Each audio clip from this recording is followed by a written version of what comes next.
Welcome to 843 TV. I'm your host, Lisa Richardson. And I'm Catherine Maedeman. And today we're coming to you on location from the construction site of the brand new Bridges Prep School. How exciting is that? So our guests today are Dr. Sherry Hurst, who's the interim head of school. We have Tiffany Woods, who's the teacher of the year. We also have Emily Payne, 11th grade class president, and Tom Angelillo, vice chairman of the board of directors, is joining us. So stick around for this episode of 843 TV, where communities come to speak.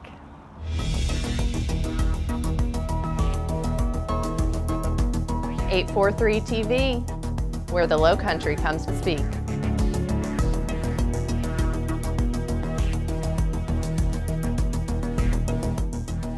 .843 TV, where communities come to speak. Welcome to 843 TV. We are here at the construction site of the brand new campus of Bridges Prep School, which is out on the Highway 170. And here to joining us and sharing with us is Dr. Sherry Hurst and Teacher of the Year, Tiffany Woodard. Congratulations and welcome. Thank you. So Tiffany, not only are you chosen as the Teacher of the Year for Bridges, but also as a finalist in the, let me get it right, the State Charter District Teacher of the Year. Two congratulations are in order then. Tell us a little bit about yourself. I've been teaching for 13 years. I taught in North Carolina, Florida, and now South Carolina. I have always taught kindergarten or first grade. So I love teaching. I love teaching kids how to read. Currently I'm teaching first grade. And so they come to me and they know how to read simple pattern text, and then by the end of the year they're reading chapter books and having meaningful conversations about the text, and that's just so exciting. A lot of transition in education happens in that first year or two, doesn't it? It does. That is. Well, first, congratulations. Thank you. And second, I want to ask you, so how many kids are in your class? I'd love to know a little bit of the infrastructure, the day in the life of what your class is like. All right, I have 23 children.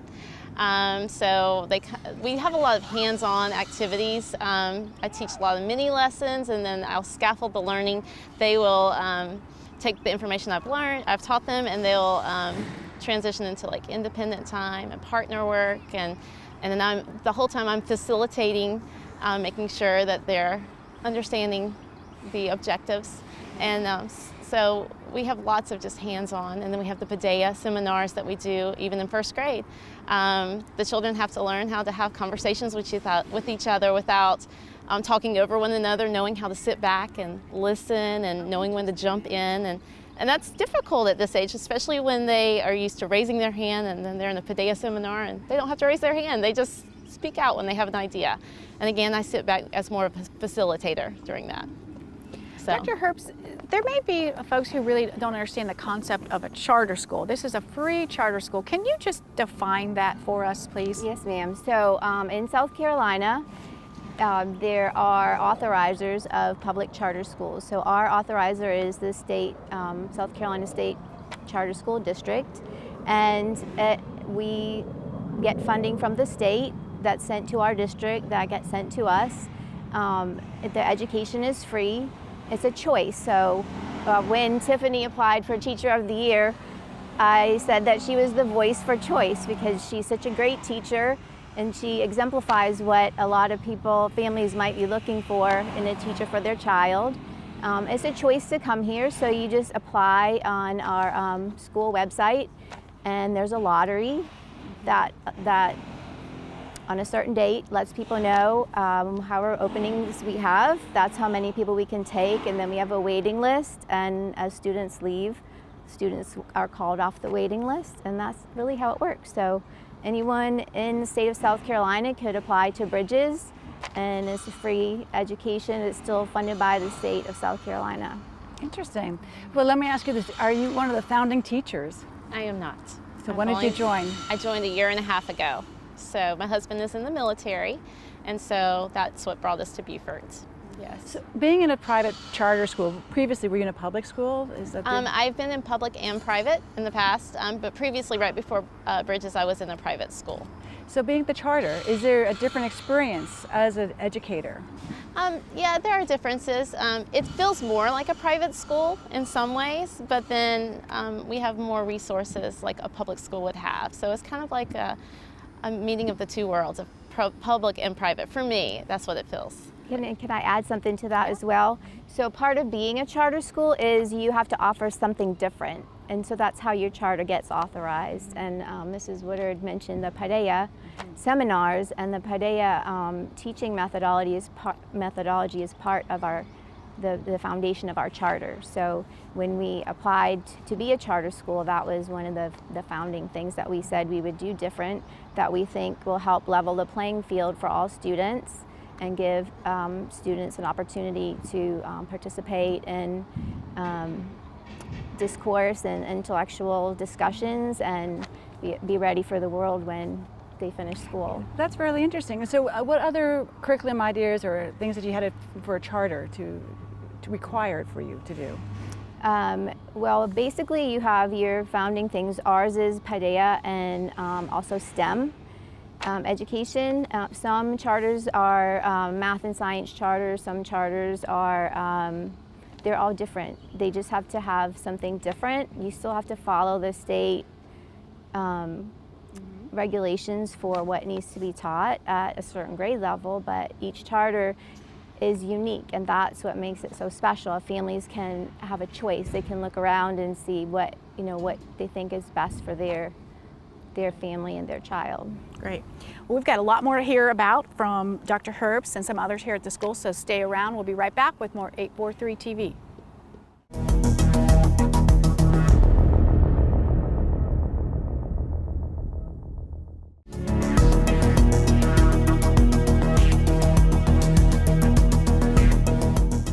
Well, welcome back to 843 TV. We have now Emily Payne, who is joining us, and she is the president of the 11th grade class. Thank you for joining us. Now, question for you. You've now been at the school for 5-6 years. Yes, ma'am. So tell me about your experience. So at Bridges, we're not only students, we're a family, so we feel connected in a bunch of ways. All of our classes are so small that we feel like brothers and sisters, so that's really awesome. Interesting. How big is your class size? 42 students That's in the great. 11th grade, yes. And do you find pretty much you've all been together during the last 5-6 years? Yes, a few have drifted away and come back, but everyone is still the same. You're also the president of the class, so tell me about the election process. How did that go? So it's like a regular presidential election, like the White House. So you get nominated by someone, or you nominate yourself, and then you hang posters up, you put yourself out there, and then you have to give a speech in front of the whole class, and then we go through ballot boxes, we create our own, and then we have an election process. A true democratic process. What led you to want to be president of this first class that's going to be graduating? So I am a leader. I found that in myself when I came to Bridges, and I was like, I want to take this on. It's a challenge. I'll get to know everyone and be the first president, and I thought that was cool, so I just shot for it. And you mentioned firsts, which you're going to have a lot of firsts coming up. Yes. Including the first graduating class, in 2020. Yes. How does it feel to be part of that first class? What do you and your classmates feel about that? Oh, it feels amazing. We talk about it almost every single day. We get first everything, so we're like guinea pigs is what they call us. And so we get to experience everything first, and it just feels fresh. Yeah. Well, when you think about next year, you're a senior. Yes. Then what do you think the year after? When I graduate, I want to be a nurse or an early childhood education teacher. Well, that's terrific. I mean, so let me ask you this. The student body, as a president, what are they asking from you? From me, I have to plan prom. I have to head that committee up. I have to do all of our senior events, so graduation, our senior trip that's coming up. Just anything that deals with the senior class. And what's your prom theme? It's under the sea, and it's at a dog house, so right in line. That's very fun. And Yes. where do you guys want to go for a class trip? We want to go to Orlando, to Disney World or Universal. I want to come. Now, thinking back on your education at Bridges, what are some key things that really stand out to you? If you want to encourage other students who are thinking about coming, what are some things you would tell them? We have, my favorite thing is dual enrollment right now. So I go to college in the morning and I go to college in the afternoon. So you kind of get away from school, like if you need a break or anything. And then you can catch up on your college work and your high school work. So when you go to college, you're not with freshmen kind of, so you kind of have some experience. Yes, absolutely. Well, Dr. Herbst, I mean, now we're sitting with the first class. graduating. Yes, Tell me ma'am. about what do you think? I think that it's an amazing class. I think Emily's done a great job leading the class. I think it's so exciting that we have this new building behind us being built for them. And you know, someone asked me what stands out about this class or how would I define this class, and I think it's the strong bond that they have. Like Emily said before, they're like family, they're like brothers and sisters, and have made really close personal relationships between students and with the faculty as well.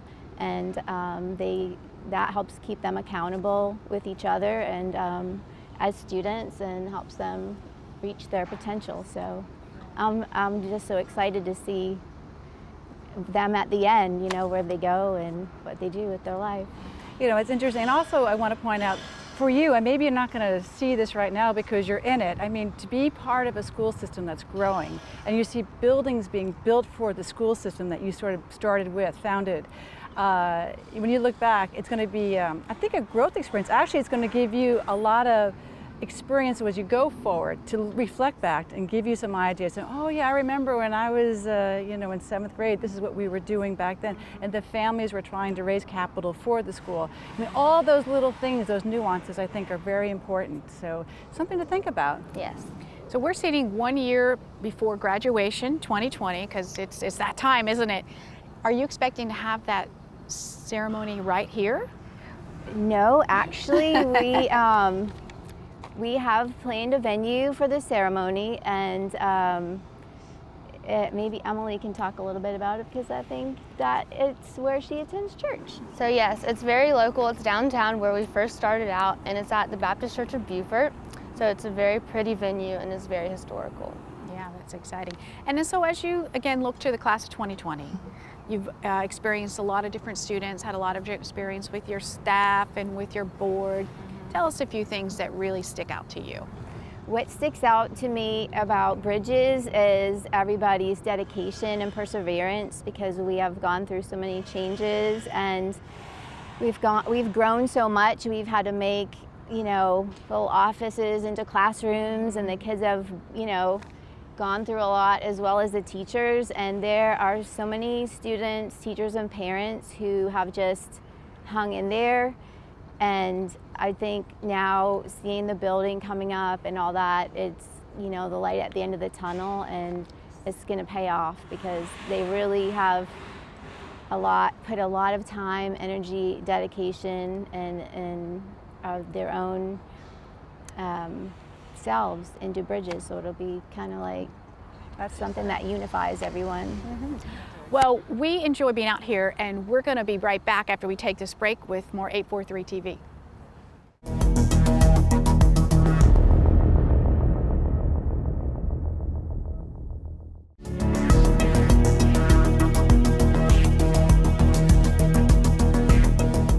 Welcome back to 843 TV. I now have Tom Angelo joining us, who's the vice chairman of the board. Thank you for being with us. Oh, you're welcome. Well, we have something very big behind us, and it's a very exciting project. So tell us the vision of the board and give us some insight. Well, this is the first phase of our project. This will actually be our middle school behind us. Right now we're building our middle school, our high school, and our cafeteria, which our cafeteria is a multi-purpose room. It'll also have, it'll be a cafeteria, a gymnasium, and a theater, come with a stage and everything. As soon as we're done that portion of this building here, then, you know, the kids will be able to move in, and we'll actually get rid of our modulars, which we have in place now. And we'll start building the second phase to our building, which will be our elementary and our freestanding gymnasium. So we're moving forward, and, you know, as far as Bridges Preparatory School is concerned, we're excited about it. I think so. I mean, just a little bit of the facts of the school. How large is the student body? I think we're about 700, 710, somewhere in there right now. That is amazing. 5, 6 years of development. That says a lot about the community, and also about the facility and the teaching staff and the administration. People are probably wondering, where are you located? Share with us how they can find this facility. Well, right now we're, as everyone will tell you, we're on Robert Smalls Parkway here, pretty much across from the water tower is how they call it. That's pretty much how we're located now. It's a nice place, so you really can't miss it with our signs out front and everything. And once the full school is built, you'll really be able to notice us from the road. You know, share with us, because you're located between Beaufort and Okatee, not far from Bluffton, and where are your students coming from? Where do they pull from to make up bridges? Well, that's actually the funny part. I mean, is a lot of it is from here in town. We have a lot of military kids that go here also, and because we're a state charter school, you can live anywhere in the state of South Carolina and come to this school. So we have folks from Ridgeland coming over, you know, Bluffton. We have, you know, kids from all over the area coming to this school from miles away. So zoning doesn't have any part of that, as long as they can get here. Do you provide transportation? We do not provide transportation. Now, when we talk about like our sports teams and stuff, we'll get them where they need to be. And you know, if you're right now, we're located at 3 different campuses. So if you have kids at both of them, we'll transfer them to a central point to where you can pick your kids up. But as far as transportation, we don't, and that's kind of how we can bring kids in from everywhere. You know, a lot of parents, some parents are afraid to have their kids ride on the bus. Yeah. Some parents just like dropping their kids off and coming in, because the more you come into your school, the closer you are with the school and the teachers, and if the teachers need to speak with you, they're more comfortable. Absolutely. It's a very nice personal touch. I agree with you. Let's talk about the admissions process, because it's charter, I want everybody to understand, and don't be afraid or intimidated to apply to the school. That's very important to know this, because it's free and it's open, and the process is through a lottery. So could you explain us a little bit about that, so that the parents, future parents, can understand? You want me to talk about that? Go ahead, you can talk about it. Okay, so before the following school year, around January, February, there's a lottery. So everybody applies through our online portal, and then one day we have the lottery. It's digital, and you are informed. It's based on how many spaces we have open in each grade. So we'll always have 69 or more kindergarten spaces, because that'll always be our incoming grade. And then some grades might have 3 or 4 spots, some might have 5. And so those people get notified if they got the spot, and the rest of the people get notified that they're on the waiting list and what number they are on the waiting list. And another thing that's important to know as well is, if one of your children does get a spot, the other child in a grade who might be lower on the waiting list bumps up to a higher priority. Yeah, that's great. So that's the process for the lottery. And then throughout the year, as people leave, we just go to our waiting list and go to the next person, and they come in and bring their records. And So the best way to apply is online? Yes, ma'am. And the website is called? bridgesprep.org. Okay. Yep. Next, go ahead. Well, of course, everyone watching, seeing all that's going on, hard hats behind us. Walk us through what's going to happen this summer. What's the status of the building? What's going on back there? So this summer, I believe Hood Construction, who our contractor is, they're really going to start working hard to get everything done. We're a little ahead of schedule right now, which is good, but which is unusual, right? Yeah, in the construction industry, sometimes it goes the other way. Right.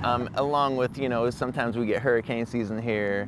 And lots of rain, so it may slow down eventually. Right now, I think we're looking to hopefully be have our middle school and our high school completed by December.